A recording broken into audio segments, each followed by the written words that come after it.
Halo semuanya, apa kabarkah kalian saat ini? Ya, saya harap kalian semua dalam keadaan yang senantiasa baik-baik saja. Manga One Piece chapter ke-977 sekarang telah rilis. Oleh sebab itu, seperti biasa jika manga One Piece chapter terbarunya rilis, saya akan membuat pembahasannya. Pada chapter yang lalu memang sudah kita ketahui bersama kalau Jinbe, anggota terbaru dari bajak laut topi jerami, akhirnya telah tiba dan akan ikut andil dalam pertempuran besar untuk mengalahkan Kaido dan membebaskan negeri Wano. Dan meskipun kedatangan Jinbe ini masih belum terlambat karena memang pertempuran yang sebenarnya memang belum dimulai, namun Jinbe tetap minta maaf kepada teman-temannya karena dia baru bisa datang sekarang. Dan ternyata alasan kenapa Jinbe baru bisa datang karena dia setelah menahan Big Mom agar Luffy bisa kabur, terlebih dulu Jinbe harus membawa korban luka kelompok bajak laut matahari yang telah membantunya untuk menghadapi Big Mom. Dan setelah itu Jinbe juga harus melakukan pesta perpisahan. Oleh karena itulah dia baru bisa datang sekarang. Tapi lucunya setelah Jinbe datang dan kru bajak laut topi jerami akhirnya lengkap, mereka semua malah seperti tidak memperdulikan dengan pertempuran besar yang akan segera terjadi. Bahkan mereka semua bisa dikatakan tidak mempedulikan kalau bahwasanya saat ini mereka tengah berada di wilayah musuh. Karena setelah kedatangan Jinbe, kelompok bajak laut topi jerami ini malah sepakat ingin melakukan pesta untuk merayakan datangnya Jinbe yang merupakan kru baru terlebih dulu. Memang benar kejadian konyol seperti ini sudah sering kita lihat saat akan terjadinya pertempuran besar. Karena jika kalian ingat saat akan bertarung melawan Big Mom, sebelumnya Luffy juga masih sempat tidur dengan pulasnya. Memang bisa dikatakan kalau aksi Luffy dan teman-temannya ini terlihat sangat konyol. Tapi kalau menurut saya kejadian seperti ini memang sangat perlu. Karena saya rasa perilaku seperti kelompok bajak laut topi jerami ini bisa sedikit ditiru. Karena dengan bersikap seperti Luffy dan teman-temannya ini, maka ketegangan yang terjadi sebelum pertempuran besar dimulai akan sedikit menghilang.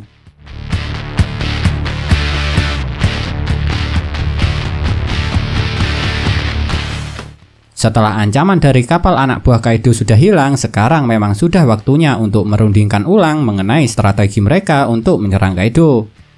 Dan seperti biasa, meskipun mereka sudah menjalin sebuah aliansi, Luffy malah tidak ikut dalam merancang strategi penyerangan kali ini.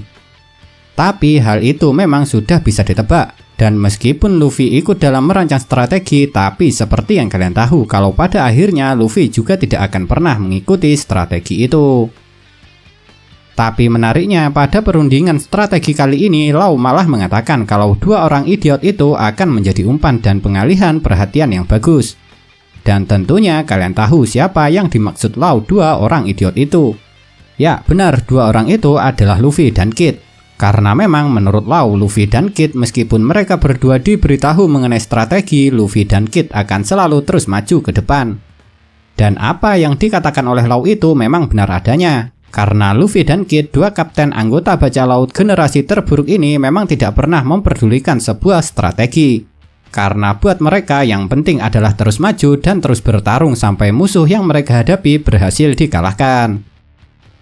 Tentu saja Law bukan dengan sengaja menjadikan Luffy dan Kid sebagai umpan dan pengalih perhatian dalam perang yang akan terjadi ini.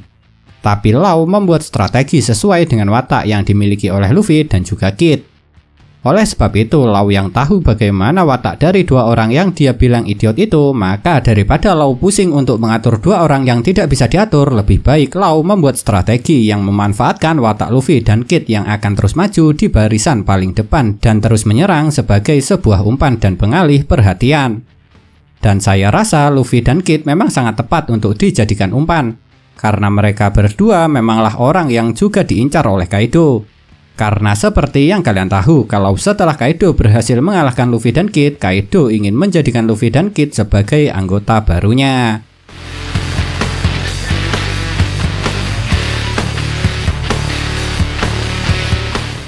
Rencana untuk mengalahkan Kaido, Big Mom, dan Orochi yang sedang berada di Pulau Onigashima memang bukanlah pekerjaan yang mudah untuk diselesaikan. Apalagi mereka tentunya harus menerobos pos penjagaan yang tentunya telah dijaga dengan ketat dan akan dilengkapi dengan persenjataan meriam jarak jauh seperti di kapal milik Kaido. Tapi ternyata meskipun pos penjagaan ini dikatakan memiliki penjagaan yang ketat oleh Denjiro, namun pada kenyataannya Luffy dan teman-temannya yang tidak memperdulikan apapun dan terus maju berhasil mengalahkan semua penjaga dan menghancurkan meriam jarak jauh yang ada di sana dengan cukup mudah. Bahkan Luffy dan teman-temannya sama sekali tidak terluka saat menghancurkan pos penjagaan ini. Yang itu berarti pos penjagaan seperti ini bukanlah apa-apa bagi kelompok bajak laut topi jerami. Padahal menurut Kinemon seharusnya pos penjagaan ini adalah rintangan sulit pertama yang harus mereka hadapi. Tapi rintangan sulit itu malah berhasil diselesaikan oleh kelompok bajak laut topi jerami dengan sangat mudahnya. Memang benar dalam penyerangan pos pertahanan Pulau Onigashima ini cuma berlangsung singkat saja. Tapi meski singkat tetap saja ada kejadian lucu yang terjadi. Karena saat yang lainnya tengah bertarung, Nami, Usopp, dan Chopper malah bersembunyi dan tidak ikut bertarung. Dan setelah pertarungan selesai, trio lemah ini baru keluar dari tempat persembunyian mereka.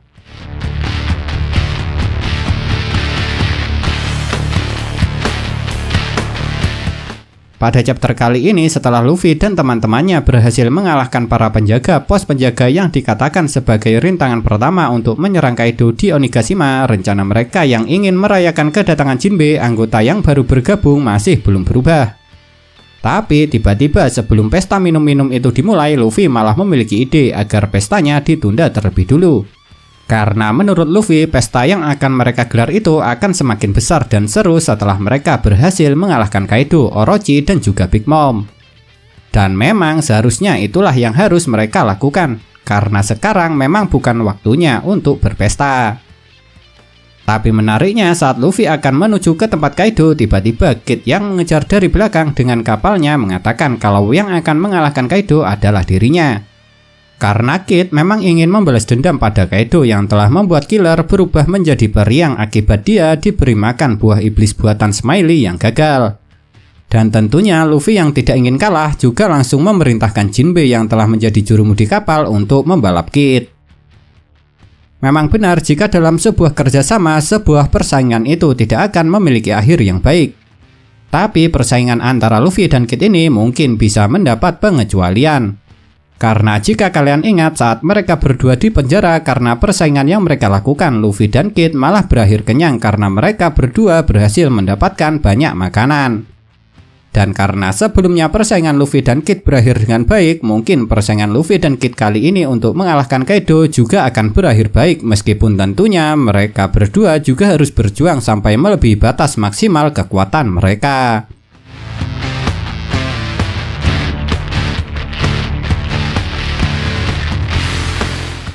Bisa dikatakan kejadian yang satu ini adalah kejadian yang menurut saya paling menarik. Pada chapter kali ini, selain kita diperlihatkan dengan kelompok yang akan menyerang Kaido yang tengah berada di Pulau Onigashima, kita juga ditunjukkan dengan keadaan pesta yang berada di Pulau Onigashima itu. Dan dalam pesta ini, karena mereka semua memang tidak mengetahui kalau bakal ada penyerangan, jadi Kaido yang sangat santai malah sudah diperlihatkan kalau dia sudah mabuk. Tapi yang mengejutkannya saat Kaido tengah mabuk ini, dia malah menanyakan mengenai keberadaan anaknya. Karena menurut Kaido seharusnya anaknya itu datang di dalam perjamuan yang besar ini. Oleh sebab itu, Kaido yang tengah mabuk itu menyuruh anak buahnya untuk mencari anaknya itu, yang tentunya Kaido menginginkan anaknya itu hadir dalam pesta ini. Memang benar sangat mengejutkan mengetahui fakta kalau Kaido memiliki anak. Dan tentunya akan timbul pertanyaan sebenarnya siapakah anak Kaido ini. Karena memang untuk sekarang tidak ada informasi apapun yang kita tahu mengenai keluarga Kaido. Tapi kalau menurut saya ungkapan Kaido mengenai anak ini juga masih ada kemungkinan hanya sebuah ocehan ngelantur dari Kaido yang tengah mabuk saja. Karena seperti yang kalian tahu saat Kaido mabuk dia suka bicara ngelantur seperti halnya beberapa orang di luar sana yang tengah mabuk yaitu suka bicara ngelantur. Oleh sebab itu sekarang yang jadi pertanyaan adalah benarkah Kaido punya anak? Dan jika dia memang punya anak dan apa yang Kaido katakan kali ini bukan cuma ocehan dari orang yang tengah mabuk saja, terus siapakah anak Kaido ini? Mungkinkah sebelumnya anak Kaido sudah pernah muncul cuma kita yang masih belum dikasih tahu kalau dia adalah anak Kaido? Sayangnya untuk sekarang semua pertanyaan-pertanyaan itu masih belum ada jawabannya. Dan jawabannya memang cuma bisa kita dapatkan di kelanjutan cerita dari manga One Piece.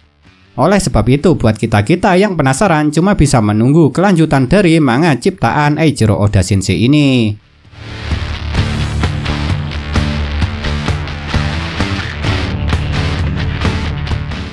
Inilah kejadian menarik terakhir yang dapat saya bahas dari manga One Piece chapter ke-977 kali ini. Dalam pesta festival malam api yang diselenggarakan di Pulau Onigashima ini, yang hadir memanglah beberapa orang diantaranya adalah orang-orang penting. Dan tentu saja sebagian besar anak buah Kaido juga akan ikut hadir, terutama bagi mereka-mereka yang memiliki kedudukan tinggi dan merupakan seorang petarung kuat. Oleh sebab itu, kelompok anak buah Kaido yang diberi nama Flying Six pada chapter kali ini juga telah ditunjukkan sudah sampai. Tapi meski pada chapter kali ini sudah dikatakan kalau kelompok Flying Six sudah tiba, namun untuk sekarang kita masih belum tahu seperti apa orang-orang yang tergabung dalam kelompok ini. Karena memang pada chapter kali ini saat kelompok Flying Six tiba, yang ditunjukkan cuma gambar kaki mereka saja.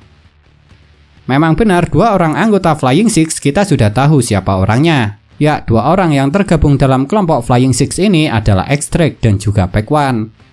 Tapi karena nama kelompoknya adalah Flying Six, tentunya jumlah anggotanya ada 6 orang.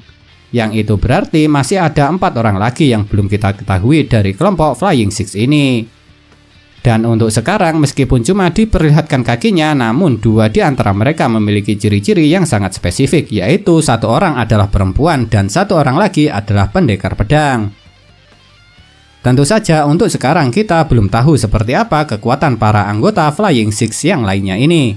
Karena jangankan kekuatannya, wajahnya saja kita juga belum mengetahuinya. Tapi kalau menurut saya, besar kemungkinan kalau kekuatan anggota Flying Six yang lainnya akan setara, bahkan mungkin ada yang lebih kuat dari Drake dan juga Pac One.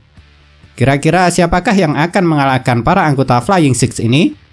Mungkinkah para Marine yang akan mengalahkannya? Karena seperti yang kalian tahu, kalau Drake memanglah hanya menyamar sebagai bajak laut dan menjadi mata-mata bagi Marine.